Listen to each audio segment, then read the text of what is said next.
ఓం నమస్తే. నేను doctor Venkata Chaganti, president, university of applied Vedic sciences. Sathya Sai క్యాంపస్లో మూడవ రోజు, కానీ వేదిక్ కాన్ఫరెన్స్కి అది రెండవ రోజు. సో ఆ రోజు గురించి మాట్లాడుకుందాం మనము. అది మాట్లాడుకునే ముందర కొన్ని విశేషాలు చూద్దాము.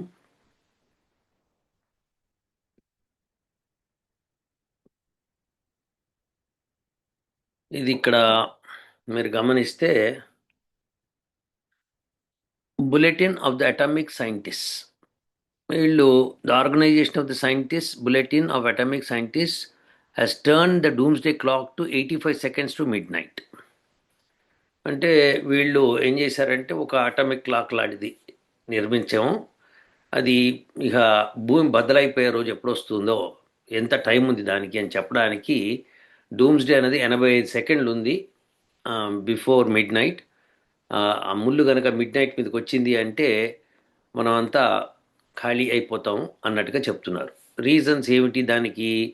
ఈ 85 సెకండ్లకి రీజన్ ఏమిటి అంటే ప్రపంచం ఏ దిశగా వెళ్తోంది, ప్రపంచంలో అందరూ అణ్వాయుధాలు ఎట్లా ఉపయోగించబోతున్నారు, ఎంత కన్స్ట్రక్ట్ చేశారు, అట్లానే వాతావరణ కాలుష్యము, తర్వాత గ్లోబల్ వార్మింగ్, ఇవన్నీ కలుపుకొని మనకి 85 సెకండ్లు మాత్రమే ఉంది. అంటే 85 సెకండ్లు ఎంతసేపట్లో వస్తుందో మనకి అన్నట్టుగా ఆ కంపారిజన్తో డూమ్స్డే అంత దగ్గరలో ఉంది, మనకి దూరంగా లేదు ప్రపంచం నాశనం అవడానికి అని చెప్పి వాళ్ళు చెప్తున్నారు. సో ఇది జరుగుతుందా అన్నది ఒక ప్రశ్న. జరుగుతుందా లేదా అన్నది వాళ్ళ అంచనాలు అవన్నీ. అంటే ఇప్పుడు ఎవరెవరి దగ్గర ఎన్ని అనుభవములు ఉన్నాయి, ఇప్పుడు ప్రస్తుతం జరుగుతున్న యుద్ధాలు ఏమిటి, ఆ యుద్ధాల మూలంగా మళ్ళీ వచ్చే యుద్ధం ఏమిటి, దాని మూలంగా ప్రపంచ దేశాలన్నీ యుద్ధంలో పాల్గొంటే ఒకళ్ళ మీద ఒకళ్ళు బాంబులు వేసేసుకుంటే ప్రపంచం ఎప్పుడు నాశనం అయిపోతుంది, ఎంతో తొందరలో నాశనం అయిపోతుందని 85 సెకండ్లు ముందుకు జరిపారట. అంటే 85 సెకండ్లకి, అంటే ఇప్పుడు 80 సెకండ్లు ఉందని కాదు, 80 సెకండ్లు ముందుకు జరిపారట. మరి ఇంకెంత సమయం ఉంది ఏమిటి అన్నది పక్కన పెడితే 85 సెకండ్లు తగ్గించేశారు. సో డెఫినెట్గా మళ్ళీ ఒక్కసారి దాన్ని చూద్దాం మనం. రాశాడు చూడండి ఇక్కడ. So the organization of scientist bulletin of atomic scientist have turned doomsday clock to 85 seconds to midnight. మళ్ళీ 85 seconds టు మిడ్ నైట్ అంటూనే 85 seconds తగ్గించామని చెప్పి మళ్ళీ చెప్తున్నారు. సో ఆ క్లారిటీ వాళ్ళు ఇవ్వాలి. సరే, వాళ్ళు ఇచ్చిన క్లారిటీ ఎట్లున్నా కానీ వాళ్ళైతే ఒక క్లాక్స్ ఏదో పెట్టుకున్నారు సమయం, ఈ సమయంలో ఇట్లా అవ్వచ్చు అని. దీనికి మరి నాస్తిక మహాశైలు ఏమంటారో తెలియదు. ఎందుకంటే వాళ్ళకి ఈ జాతకాలు పిచ్చి లేదు కదా, వాళ్ళకి ఈ జాతకాలు ఇట్లా జరుగుతుంది ఇట్లా అవుతుంది అనేది లేదు కదా. వాళ్ళు ఒక సైంటిఫిక్ మెథడాలజీలో చేశారు. ఈ జ్యోతిష్యం చెప్పేది సైంటిఫిక్ కాదు, ఇది మటుకు సైంటిఫిక్ వీళ్ళకి. సో డూమ్స్ డే 85 సెకండ్లో ఉంది, 80 సెకండ్లు ముందుకు జరిపారు. ఇవన్నీ కూడా మనం ఒకసారి కన్సిడర్ చేస్తే వాళ్ళంతా కూడా అవన్నీ ఊహాగానాలు అవన్నీ. అలాంటిదేమీ జరగదు, ప్రపంచం నాశనం అయిపోదు. అలానే ఇంకొకటి కూడా మెసేజ్ మీకు చూపించాలి, అది కూడా చూద్దాం ఒకసారి.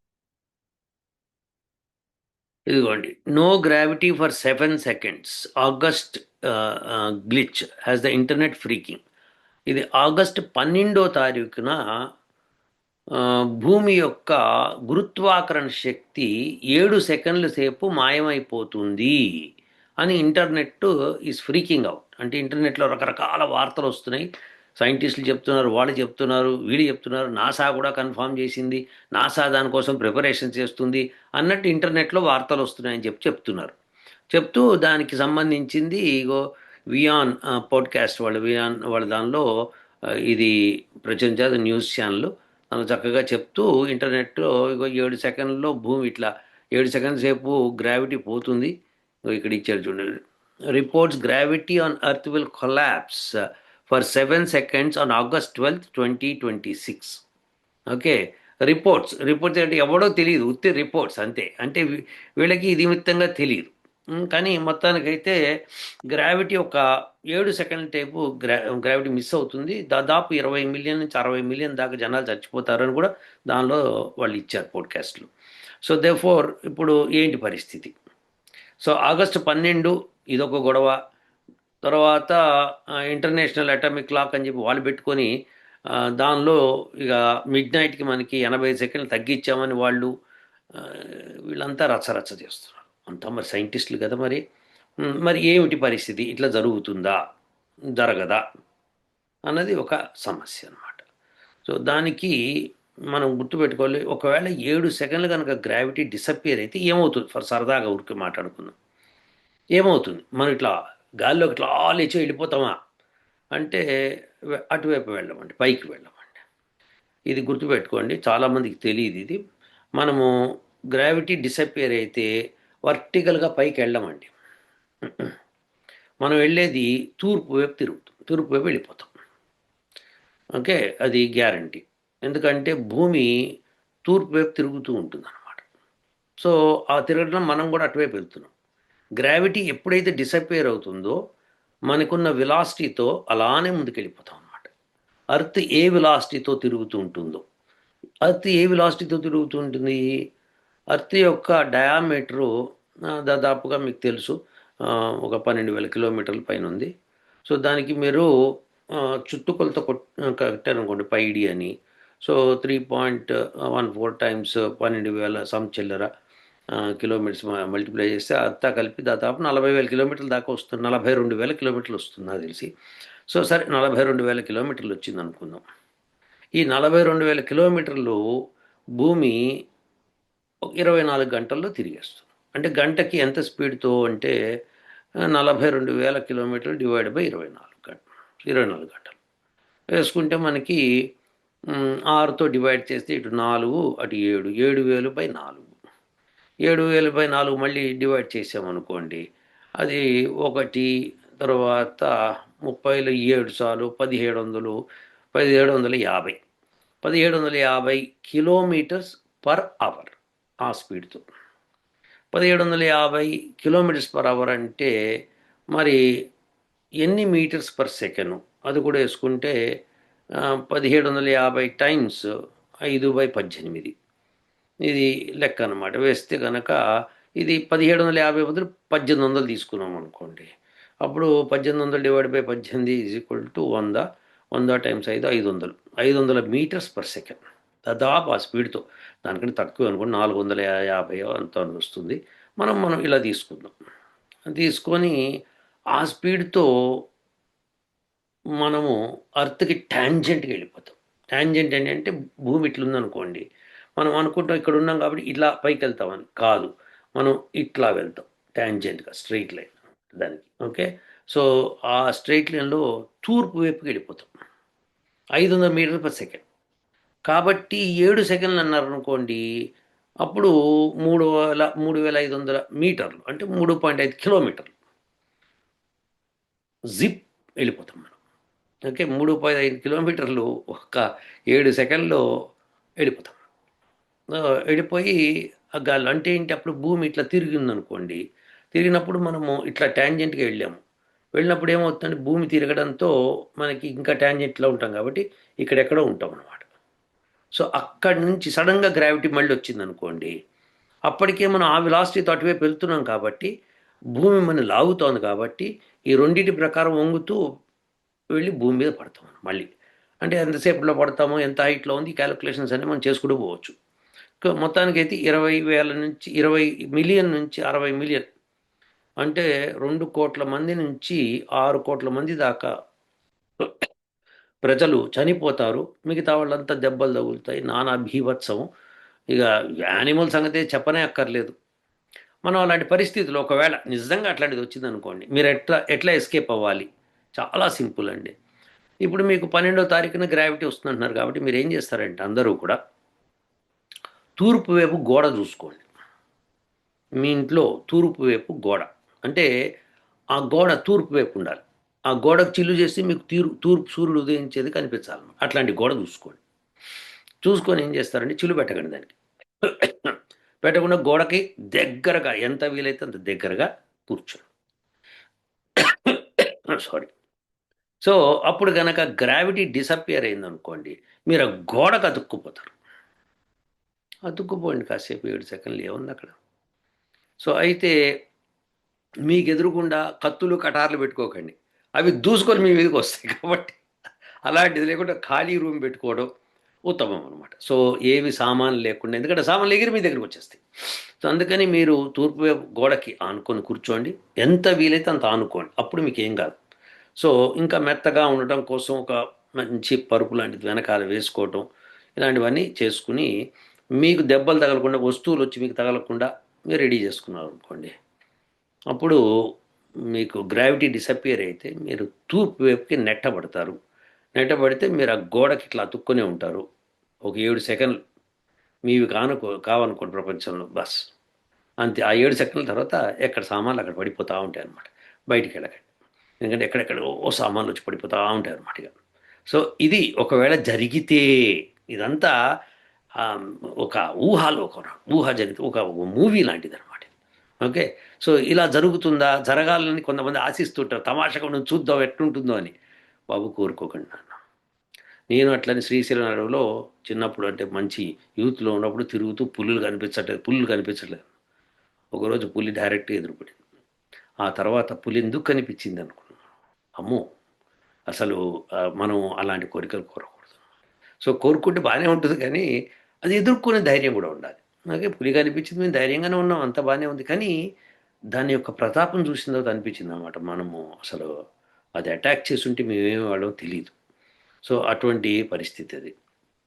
సో అలానే ఈ భూమి సడన్గా 7 సెకండ్లు గ్రావిటీ పోవటము, ఇవన్నీ కూడా ఇవన్నీ కూడా అన్సైంటిఫిక్.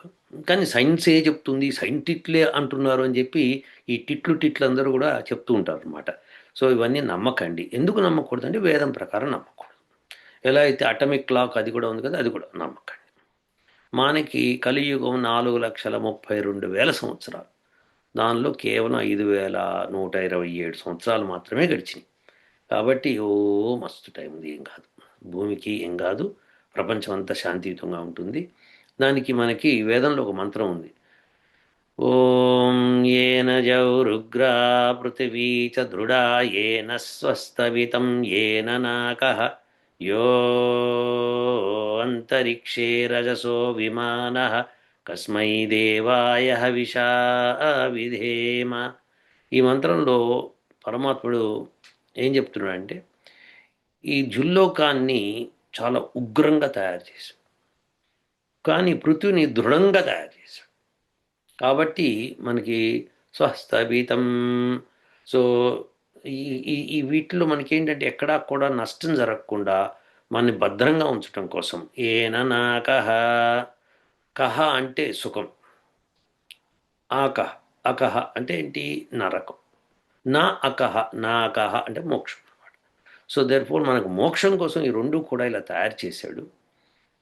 కాబట్టి మన అనవసరంగా ఆ, ఈ ఈ ప్రళయాలు, ఇటువంటి అన్ఎక్స్పెక్టెడ్ ప్రళయాలు కానీ, మానవుడు దాన్ని ధ్వంసం చేసేయడం కానీ జరగదు. సో ఇప్పుడు మహాభారత యుద్ధం జరిగినప్పుడు 18 అక్షోణ్యుల సైన్యం చనిపోయింది. సో దానికి ధర్మయుద్ధము ఒక పద్ధతి ప్రకారం జరిపారు. సో అందరూ కలిసి యుద్ధం, ఒక యుద్ధ భూమిలో కలిశారు, కానీ నగరాల మీద వాటి మీద పడిపోలేదు. ఇప్పుడు ఇప్పుడు చేస్తున్న యుద్ధాలు చాలా దారుణం అవి. సో అలాంటి సమయంలో మనకి కృష్ణుడు కూడా అనటం, భగవద్గీతలో అనటము, యథా యథా హి ధర్మస్య అని చెప్పి, ఎప్పుడైతే ధర్మానికి గ్లాని కలుగుతుందో, తర్వాత అధర్మానికి వృద్ధి కలుగుతుందో, ఆ సమయంలో నేను పుడతాను అని చెప్తున్నాడు ఆయన. అని ఆయన చెప్పుకున్నాడు, యోగి కదా, ఆయన చెప్పేసుకున్నాడు. సో ఆయనకి ఏమైంది, చెప్పేసి కూర్చున్నాడు. ఇక మనం అందరూ ఆయన ఎప్పుడు వస్తాడా అని ఇట్లా ఇట్లా ఎదురు చూస్తూ కూర్చోకుండా, మనం కూడా కృష్ణుడిలాగా ధర్మాన్ని పాటిస్తూ పోయామనుకోండి, కృష్ణుడు వచ్చేసినట్టే లెక్క. సో అప్పుడు ఏమవుతుందంటే భూమి ఏమీ కాకుండా ఉంటుంది, అందరికీ నష్టం జరగకుండా ఉంటుంది. సో అటామిక్ క్లాక్లు ఇవన్నీ కూడా ఈ భయభ్రాంతుల గురి చేసే సైంటిస్ట్ అందరూ కూడా కాస్త నేర్చుకోవాల్సింది ఏంటంటే, వాళ్ళు చేసే ఎదవ చేష్టలు మానేసేసి ప్రపంచాన్ని శాంతియుతంగా ఉంచడం కోసము ఎలా నల్లిఫై చేయాలి ఇలాంటి ఎఫెక్ట్స్ని అని కూడా కనుక్కుంటే బాగుంటుంది అన్నమాట. ప్లాస్టిక్ కనుక్కున్నాము, ప్లాస్టిక్ నిర్మూలించడం ఎలా కూడా కనుక్కుని ఉంటే బాగుండేది. దాని మీద కూడా కృషి చేస్తే బాగుంటుంది. కానీ అది కృషి చేయకుండా ఎంతసేపు వాళ్ళకి ఎక్కడ వాళ్ళకి ధనం వస్తుందో అక్కడే కనిపెట్టి అవే కూర్చోవడంతో ప్రపంచంలో అందరూ వాటికి అలవాటు పడిపోయాం అనమాట. అలవాటు పడడంతో నష్టం జరుగుతుంది. సో ఇప్పుడు అమెరికాలో కొన్ని షాప్స్లో వాళ్ళు ప్లాస్టిక్ కవర్లు ఇవ్వట్లేదు. ఇవ్వకుండా మన పేపర్ కవర్లు లేకపోతే మ్, ఏమంటారంటే బట్టలతో తయారు చేసిన కవర్సు. అంటే మనకి ఇదివరకు సంచులు అనేవాళ్ళం మన ఇండియాలో. అది ఆ సంచులు మనకి ఏంటంటే పురికోస దారం దాంతో తయారు చేసేవాళ్ళు, లేకపోతే జనపనారతో తయారు చేసేవాళ్ళు. సో ఇలా వాళ్ళు తయారు చేసి ఆ సంచులు ఉండేవి మనకి చక్కగా. తర్వాత ఈ ప్లాస్టిక్ వచ్చి మనకి ఇబ్బందికరంగా తయారైనాయి. సో ప్లాస్టిక్ కనిపెడితే కనిపెట్టారు, కానీ దానికి విరుగుడు కూడా కనిపెట్టాలి. అప్పుడే దానికి బాగుంటుంది. ఆ విరుగుడు కనిపెట్టకుండా వదిలేస్తారు. సో అందుకని ఈ వాళ్ళు దానికి ఇక మేము ఏదో కనిపెట్టాం మీరందరూ ఇట్లున్నా అట్లున్నా అని చెప్పడానికి తప్పది. వాళ్ళు చెప్పకూడదు. అది చెప్పవలసింది మనలాంటి వాళ్ళు. అలాంటివి చెయ్యకండి అని చెప్పవలసింది మనలాంటి వాళ్ళు. ఎందుకంటే ధర్మం పాటించాలనుకున్న వాళ్ళు అలాంటివి చెప్పాలి. సో ఇది విశేషం ఏం కాదు. సరే, ఇప్పుడు ఇది అయిపోయింది కాబట్టి మనము ఇక ప్రత్యక్ష ప్రసారాలకు వెళ్దాము. మూడో రోజు తర్వాత second day of Vedic conferencing జరిగింది. సో నేను చెప్పాను కదా నిన్న. ఇప్పుడు ఈ 23వ తారీఖు సాయంకాలం నా స్పీచ్ అయిపోయింది. అయిపోయిన తర్వాత ఇలా వాళ్ళు నన్ను గెస్ట్ హౌస్ దగ్గర దింపారు. మా స్టూడెంట్స్, మా బోర్డ్ ఆఫ్ డైరెక్టరు నాకు ఇంత సూప్ ఇచ్చారు వేడిగా. ఇచ్చి కాస్త పళ్ళు ఇచ్చి సజ్జ రొట్టెలు ఇచ్చి తినమన్నారు. సరే తిని ఆ మాత్ర ఏదో కొత్త మాత్ర ఏదో ఇచ్చారో అది వేసుకోమని వేసుకున్నా, పడుకున్నా. ఇక మామూలుగానే ఉదయం 4ంటికి లేచాను. మళ్ళీ లేచి సంధ్యావందనం అది ముగించుకున్నాను. అప్పటికి ఇంకా నీరసంగా ఉంది. అయినా సరే పట్టుదలగా ఇక మొన్న మించిన వ్రతం చేసేవాడు ఇంకెవ్వడు లేడన్నట్టుగా లేచేసేసి స్నానాలు చేసేసేసి ఓకే మళ్ళీ రావి చెట్టు కిందకి వెళ్ళిపోయి మళ్ళీ సంధ్యావందనం చేసేసి మళ్ళీ ప్రాణాయామం చేసేసి నానా యాగి చేసి పైకి వచ్చేసాను. పైకి వచ్చి మళ్ళీ బట్టలు మార్చుకొని ఇంకా వీధులు పడ్డాక కాసేపు అట్లా ఇట్లా తిరిగేసాను. అంత నాకంటే ముందే జనాలు తిరిగేస్తూ ఉన్నారు. ఎందుకు వెళ్తున్నారో ఎక్కడికి వెళ్తున్నారో తెలియదు, కానీ హడావిడి మటుకు భలే ఉంటుందండి. పెళ్ళిళ్ళు హడావిడి ఉంటాయి చూసారా. ఆడవాళ్ళు చీరలు కట్టుకొని అటు ఇటు తిరుగుతూ ఉంటారు. మగవాళ్ళు పేకాడడానికి ఆ మూలకో ఈ మూలకో పరిగెడుతుంటారు. ఇటువంటి ఈ హడావిడి పెళ్ళిళ్ళు ఉంటాయన్నమాట. సో అలాంటి హడావిడి ఇక్కడ ఇంకా ఎక్కువ అనమాట. జబర్దస్త్ హడావిడి. అసలు వాళ్ళు ఒక మార్చ్ పాస్ట్ చేస్తున్నట్టుగా వెళ్ళిపోతూ ఉంటారు. ఎక్కడికి వెళ్తున్నారో తెలియదు, ఎందుకు వెళ్తున్నారో అసలు తెలియదు. పలకరిద్దాము అంటే వాళ్ళ భాష ఒకళ్ళు తమిళ్, ఒకటేమో మలయాళం. బాబా గొడవ అనమాట.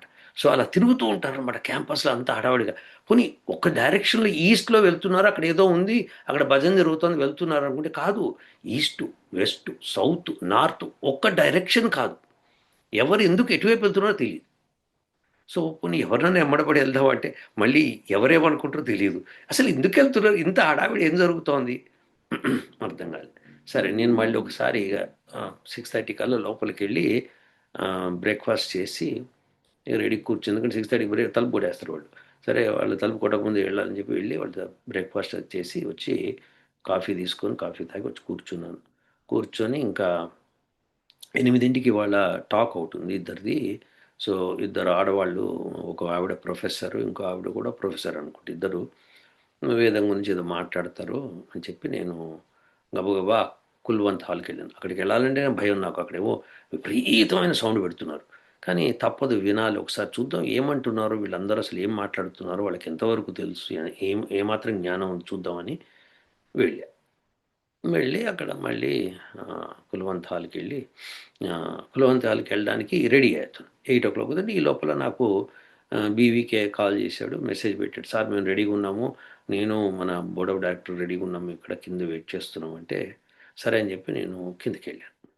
కిందకి వెళ్తే మరి వెళ్దామా సార్ అంటే వెళ్దామన్నా. దాని లోపల నాకు బీవీకే ఏమన్నంటే సార్ మీరు చెప్పులు వేసుకొస్తే కష్టం సార్, ఎందుకంటే అక్కడ లోపలికి చెప్పులు రానివ్వరు కదా అంటే అవును కదా అని చెప్పి పైకి వెళ్ళి వస్తుంది. మీరు చెప్పులు పెట్టేసి వచ్చాం. పెట్టి రాగానే సార్ మీకు తెలుసు కదా సార్ అక్కడ టెలిఫోన్లు లోపలికి సెల్ ఫోన్ రానివ్వరు, మళ్ళీ అక్కడ ఎక్కడో పెట్టుకోవాల్సి వస్తుంది, మీరు ఇక్కడే వదిలేసి వస్తే బాగుంటుంది. ఇందాక చెప్పచ్చు కదా అంటేను అదే సార్ చెప్దాం అనుకున్నాను, మళ్ళీ జ్ఞాపకం వచ్చింది. సరే అని మళ్ళీ పైకి వెళ్ళాను. వెళ్ళి మళ్ళీ సెల్ ఫోన్ పెట్టాను. పెట్టేసేసి మళ్ళీ వచ్చాను. రాగానే సార్ మీరు మెడలో ట్యాగ్ వేసుకోలేదు సార్, కష్టం సార్ అట్లా. ఒక్క ట్యాబ్లెట్ ఇచ్చి నాకు ఆ పోలో డోలో ట్యాబ్లెట్ ఇచ్చి నన్ను ఎర్రగా తీసాడు రా స్టూడెంట్. సరే చెప్పి ఏమిటయ్యా ఇంకెవరు ఉంటే చెప్పేసి ఇప్పుడే మళ్ళీ వెళ్ళానంటే లేదు సార్ ఇది లాస్ట్ అంటాడు. సరే అంటే వెళ్ళి మళ్ళీ ఆ మెడలో ట్యాగ్ వేసుకొచ్చాను. సరే ముగ్గురం పొలో అని కుల్వంత్ హాల్కి వెళ్ళాం. ఈ లోపల ఆయన ఎవరో మా దగ్గర వాలంటీర్లు వాళ్ళు, "సార్ మీ కార్ రెడీగా ఉంది, మీరు కార్లో వెళ్ళండి" అంటే, "అక్కర్లేదా, వెళ్తూ నడుచుకుంటూ వెళ్తాను." సరే అని చెప్పి అక్కడ కుల్వంత్ హాల్‌కి వెళ్ళాం. సరే నాకు ట్యాగ్ ఉంది కాబట్టి నన్ను తీసుకెళ్ళి స్పెషల్ సీట్‌లో కూర్చోబెట్టారు. వాళ్ళేమో అక్కడ మామూలుగా కూర్చున్నారు. సో, మొత్తానికి వాళ్ళు బూదర కొట్టేశారు చాలా సేపు. ఆ తర్వాత ఇద్దరు లేడీస్ వచ్చి మాట్లాడారు. ఎందుకు మాట్లాడుతున్నారు? ఏం మాట్లాడుతున్నారు? వినిపించాలి అంటే అసలు వినిపించట్లేదు. అది రీసౌండ్ లాగా వస్తోందనమాట. అయినా సరే చాలా జాగ్రత్తగా వినడానికి ప్రయత్నం చేసి, ఇక కాసేపటికి మా బోర్డ్ ఆఫ్ డైరెక్టర్ అన్నట్టు ఆ అబ్బాయితో, "మన సార్ అక్కడ ఉండుండడు చూడు" అన్నాడు. అంటే, "అవును సార్ వెళ్ళిపోయాడు." మరి ఇగ ఈ గోల ఎవరు ఎవరు భరిస్తారు? ఏమో వాళ్ళిద్దరూ బయటకొచ్చారు. అప్పుడు నేను కొద్దిగా బయటకొచ్చి ఉన్నానన్నమాట. వెయిట్ చేస్తున్నా వీళ్ళెప్పుడు వచ్చేసారు వాళ్ళు గూడా. వస్తే సరే ఈ లోపల ఆడవాళ్ళు గూడా వచ్చారు పాపం. లోపలికెళ్ళి ఇరుక్కుపోయారు వాళ్ళిగ. సరే అన్న కానివ్వండి, వాళ్ళని అటెండ్ అవ్వనివ్వండి. అందరూ చాలామంది లేడీస్ ఉన్నారక్కడ. మంచిగా మంత్రపఠనం చేస్తున్నారు. మంత్రపఠనంతో పాటు వాళ్ళు ఇది గూడా వింటారు. వినండి అనుకున్నా. ఈ లోపల వీళ్ళిద్దరు, "సార్ కాఫీ తాగుదాం సార్" అంటే, "మీరు బ్రేక్‌ఫాస్ట్ చేశారంటే?" "చేయలేదన్నా." "సరే మీరు బ్రేక్‌ఫాస్ట్ చేయండి. నేను కాఫీ తాగుతా" అని ఎళ్ళాం.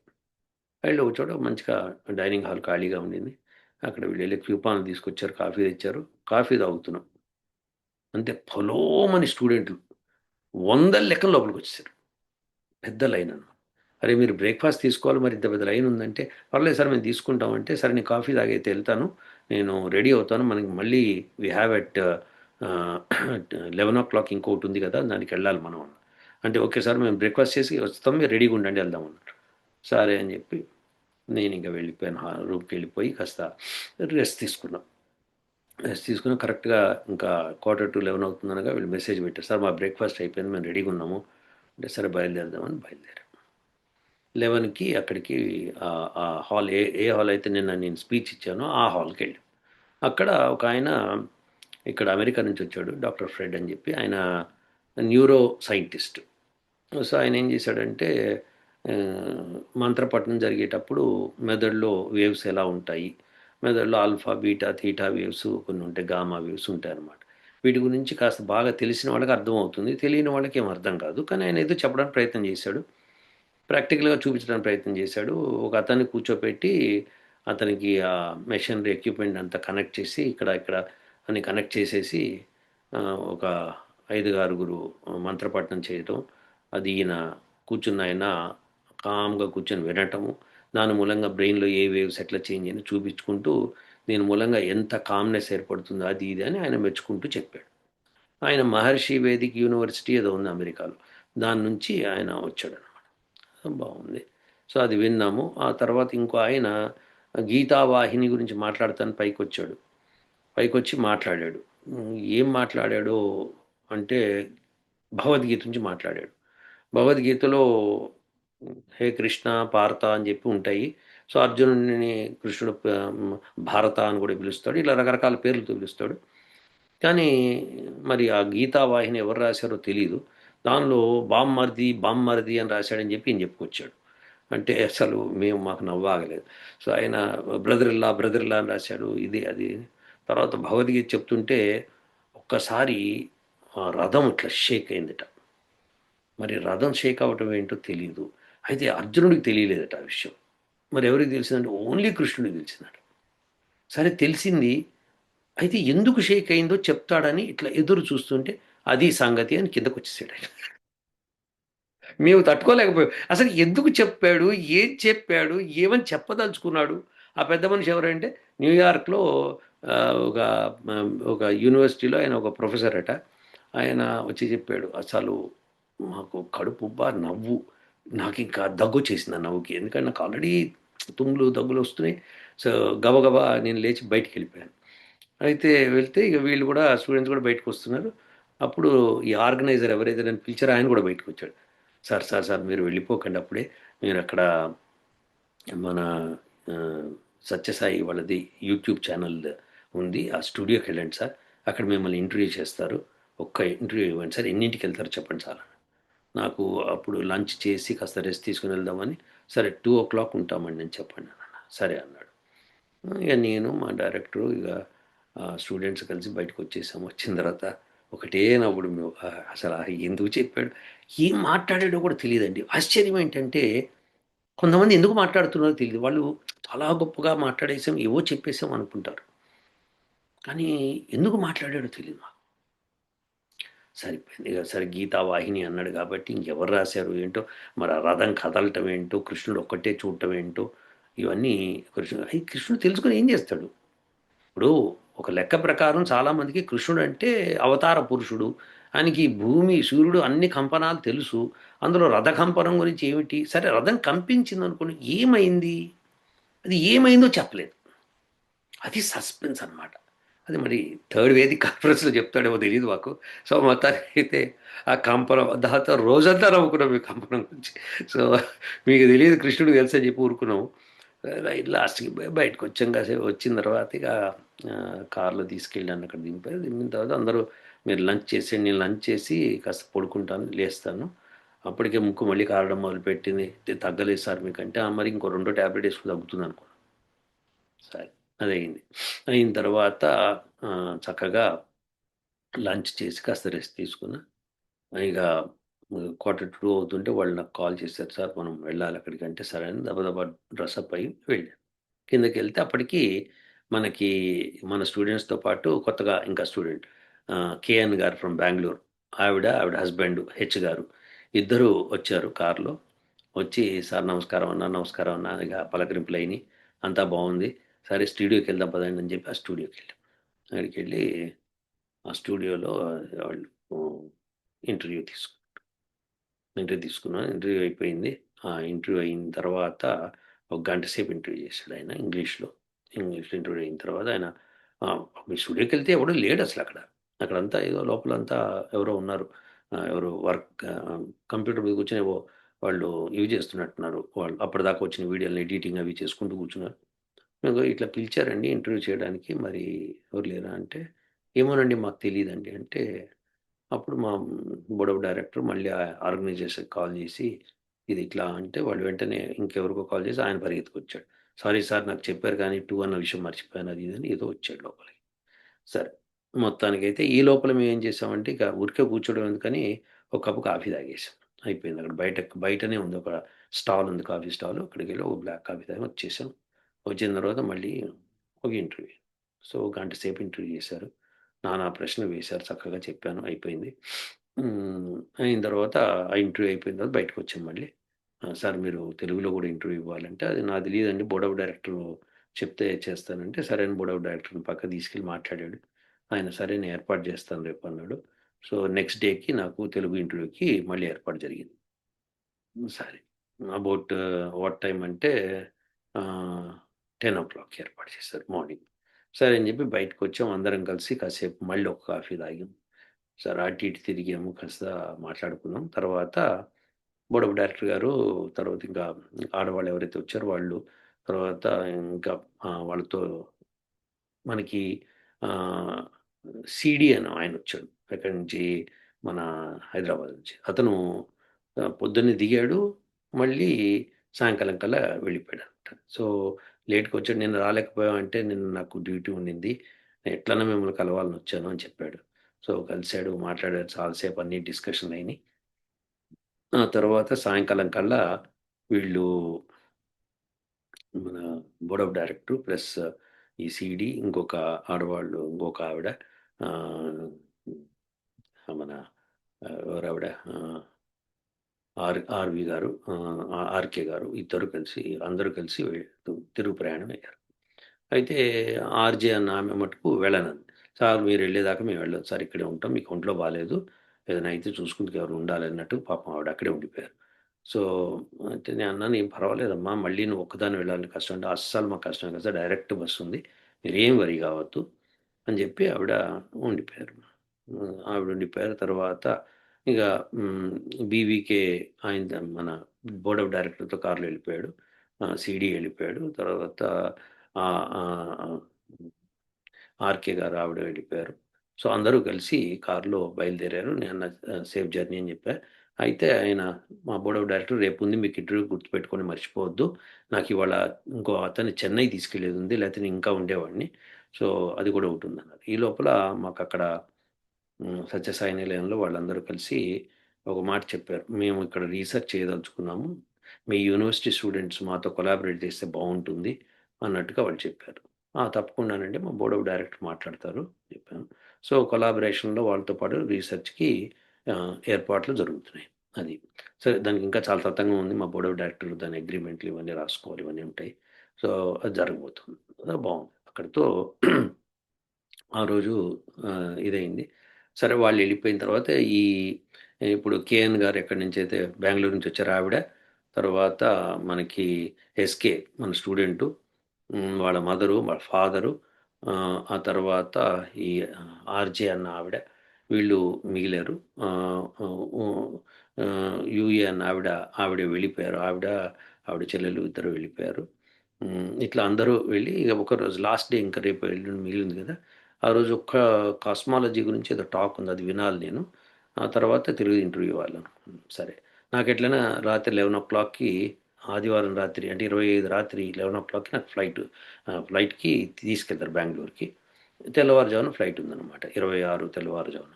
సో, ఈ విధంగా ఉన్న పరిస్థితుల్లో నేను ఆ రోజు సాయంకాలం వీళ్ళందరితో కాసేపు చాలా సేపు మాట్లాడి, ఫోటోలవి తీసుకొని కాసేపు మాట్లాడాం. అట్లా సాయంకాలం అయిపోయింది. అయిన తర్వాత రాత్రికి వీళ్ళు ఇంకా కేఎన్ గారు, వాళ్ళ హస్బెండ్ హెచ్ గారు ఇద్దరు కలిసి తిరిగి వెళ్ళిపోతామంటే వీళ్ళు మిగతా వాళ్ళు ఉండండి ఇక్కడ ఏమవుతుందంటే, లేదండి పిల్లవాడు ఒక్కడే ఉన్నాడు ఇంట్లో మేము వెళ్ళాలంటే, సరే అని చెప్పి మరి రాత్రి వెళ్ళగలరా సేపు అంటే, మాకేముందండి 3, 4 అవర్స్ జర్నీ వెళ్ళిపోతాము. మాకు ఇదంతా కొట్టిన పిండే రోడ్లన్నీ మాకు. సరే అండి. సరే డిన్నర్‌కెళ్దాం అందరం కలిసి. సరే అని చెప్పి ఇక నేను డిన్నర్ వాళ్ళతో పాటు వెళ్దామని చెప్పి బయటికొచ్చా. కానీ నేను తినే పరిస్థితిలో లేనని చెప్పాను. లేదండి ఇడ్లీ తిందురు మీరంటే, సరే అని హోటల్‌కెళ్తే వాళ్ళు ఈ హోటల్‌లో వెళ్దామా అంటే బానే ఉంది చూడ్డానికంటే, నేను లేదండి ఈ హోటల్‌కి రానన్నా. మరెట్లా అంటే మళ్ళీ వెతుకుతూనే ఇంకో హోటల్ కనిపించింది. ఇందులోకైతే నేనొస్తా. అందులోకెళ్ళాను. వెళ్తే అక్కడ ఆవిడనడిగితే ఇడ్లీ ఉందంటే, "ఆ! ఉందండి" అంటే, సరే అని మమ్మల్ని తీసుకెళ్ళి కూర్చోబెట్టారు. హోటల్ చాలా నీట్‌గాను, చాలా అరేంజ్డ్‌గాను, ఒక పద్ధతి ప్రకారం ఉంది. సో, అది నాకు బయట నుంచే నేను కనిపెట్టగలను. మొత్తం గ్లాస్ డోర్స్ లోపల పెట్టి, వాళ్ళంతా కూడా ఒక ఒక స్టాండర్డ్ మనుషులందరూ లోపలికొస్తున్నారు. సో, దానికి కూర్చున్నాం ఆరుగురం. ఎవరెవరు నేను, కేఎన్ గారు, ఆవిడ హస్బెండు, తర్వాత ఎస్‌కే నా స్టూడెంటు, తర్వాత ఇంకో స్టూడెంటు ఆర్‌జే ఇంకో అమ్మాయి ఆవిడ. తర్వాత ఈ ఎస్ ఎస్‌కే వాళ్ళ మదరు. ఈ ఆరుగురం కూర్చున్నాం. ఈ ఎస్‌కేకేమో వచ్చే ఊరు నుంచి ఇక్కడికొచ్చే ముందరే అతనికి జలుబు, దగ్గు అన్నీ ఉన్నాయి పాపం. అయినా సరే మీతో పాటు ఉండాలని వచ్చాను సార్ అంటే, మరి వెళ్ళిపోలేకపోయావు ఇప్పుడు ఊరు. ఇగో లేకపోతే వీళ్ళతో వెళ్ళిపో కేఎన్ వాళ్ళతో చక్కగా. సో దట్ నువ్వు రెస్ట్ తీసుకోవడానికి. లేదు లేదు సార్ మీతో పాటు మీరు రేపు ఉండేదాకా నేను ఉంటానన్నాడు. ఇక నేను కన్విన్స్ చేయలేకపోయాను ఎవరిని. "ఎళ్ళండ్రా బాబు! వెళ్ళిపోండి చక్కగా రెస్ట్ తీసుకోండి. నేను ఎట్లైనా వెళ్తాను నో ప్రాబ్లమ్" అంటే, "లేదు లేదు సార్ మీకు ఒంట్లో బాలేదు. మీరుండేదాకా మేముండి మిమ్మల్ని సాగనంపి అప్పుడు వెళ్తాం" అన్నా. సో, ఆర్‌జే అండ్ వీళ్ళు సరే మీ ఇష్టం అన్నాను. సరే వాళ్ళు టిఫిన్‌లు తెప్పించుకున్నారు. నాకు సూప్ తెప్పించారు. ఈ హెచ్ గారు మీకు ఈ సూప్ బావుంటుందని అంటే కొరియాండర్ అండ్ లెమన్ కలిపిన సూప్ ఒకటి తెప్పించాడు వేడి వేడిగా. ఇక నేను ఒక్కొక్క స్పూన్‌తో జొర్రుతూ అవి ఇవి మాట్లాడుకుంటూ కూర్చున్నాం. వాళ్ళు చక్కగా పెసరట్లు, ఆ ఇట్లు. నేననుకున్నాను నా దుంప తెగ నా హెల్త్ ఇట్లా పాడైపోయిందేంటి? లేకపోతే నేను తినేటోడిని. సరే మొత్తానికైతే వాళ్ళు తిన్నారు. నేను తాగాను. సో, చక్కగా కూర్చొని ఆ సూప్ వేడి వేడి సూప్ అండి. చాలా కొరియాండర్ అండ్ లెమన్. విడిగా తాగమంటే తాగను. హ్మ్. ఈ గంజి ఎవరు తాగుతారంట. అయితే ఈ గంజి సంగతి గుర్తొచ్చింది. మళ్ళీ రేపటి కథలో గంజి ఇంకో గంజి ఉంది. అది చెప్తాను. ఫస్ట్ అయితే ఇదనమాట. సో, ఈ సూప్ తాగాను. తాగిన తర్వాత పాలు తెప్పించుకొని, పాలలో పసుపు, మిరియాల పొడి వేసుకొని తాగాను. అప్పుడు ఈ వాళ్ళ హస్బెండ్ హెచ్ గారు, "మీకొక మెడిసిన్ ఇస్తానండి. ఈ మెడిసిన్ ఇక్కడ మనకి షాప్‌లో దొరుకుతుందని" చెప్పి అదేదో లెవోసిట్రిజిన్ ఏదో చెప్పారు పేరు. "ఇది వాడండి. ఇది కరెక్ట్ మీకు సూటబుల్ ఉంటుంది." అంటే మరి వాళ్ళిచ్చిన డోలోకి సంబంధించిన ఖోలో ఏదో ఉంది దానికి అదంటే, "అవన్నీ పక్కన పడేయండి. ఇది వాడేసేయండి" అన్నారు. సరే మీరు ఇండియాలో వాళ్ళు మీరు ప్రఖ్యాతులు. సో, మీరు చెప్పినట్టు విందామని చెప్పి సరే వాడతాను. అప్పటికప్పుడు ఒక టాబ్లెట్ యేసుకొని ఆ అబ్బాయికి కూడా సాకేత్‌కి కూడా ఒక టాబ్లెట్ ఇచ్చాను. సరే హాయిగా ఆహ్, టాబ్లెట్‌లేసుకున్నాం. ఇక మళ్ళీ నన్ను ఇంటి దగ్గర డ్రాప్ చేశారు వాళ్ళు. చేసి వాళ్ళు మేము బయలుదేరుతాం సార్ అన్నారు. సరే జాగ్రత్తగా వెళ్ళండన్నాను. వీలైతే ఆగిపోండన్నా వినలేదు వాళ్ళు. వెళ్ళిపోతాం అన్నారు. సరే అన్నా. ఈ ఎస్‌కేను వాళ్ళ మదర్ కూడా ఇక ఆర్‌జే ఆవిడ కూడా ముగ్గురు కలిసి వాళ్ళ రూమ్‌కెళ్ళిపోయారు. నేను నా రూమ్‌కొచ్చేసాను. సో, ఇది రెండో రోజు జరిగిన అంటే రెండో రోజు ఆఫ్ ద వేదిక్ కాన్ఫరెన్స్. నా థర్డ్ డే ఇన్ ఇండియా. ఇది ఇలా జరిగిందండి. ఇక నెక్స్ట్ డే తతంగం మీరు వినాలి. అది నేను రేపు చెప్తాను. ఆ తమాషా తమాషా కాదండి. మీరు వినాల్సిందే అది. ఓకేనా? మళ్ళీ రేపు కలుద్దామండి. ఉంటాను. ఓ